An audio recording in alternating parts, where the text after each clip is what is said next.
Let us listen to what Allah subhanahu wa ta'ala says. He says in Surah Al-Baqarah, seek assistance through sabr, through bearing patience, through restraining yourselves, and through prayer. Subhanallah.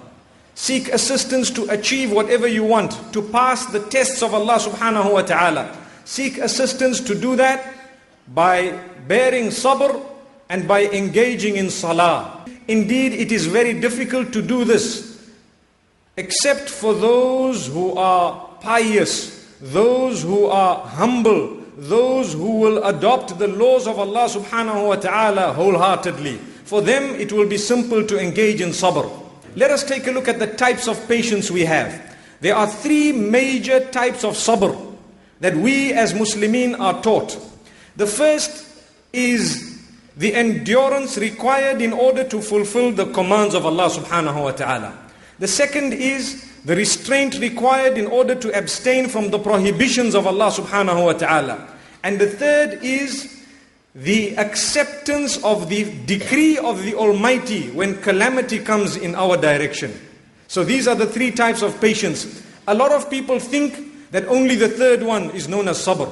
That when something happens, they say, bear sabr, my dear brother. Bear sabr, my dear sister. No. The reality is, in order to read salah, you need a lot of sabr.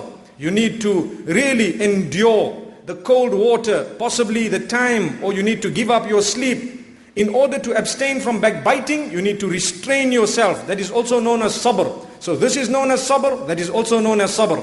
And in order to accept the decree of Allah Almighty, that is also known as sabr, when you can be happy with whatever Allah has decreed. Islam is the only religion, and this is a gift for all of us. Islam is the only religion that makes it necessary as a condition of belief. If you would like to be a Muslim, that you need to declare that I bear witness and I believe firmly that good and bad fate is from the Almighty. His decree is final and I am always happy with it and I will not compete with it. If we don't believe that, we are not mu'mineen. Haven't we said, وَالْقَدْرِ خَيْرِهِ وَشَرِّهِ مِنَ اللَّهِ تَعَالَى. We believe that good and bad fate comes from the Almighty. So Islam helps us to live, because this whole life is a test.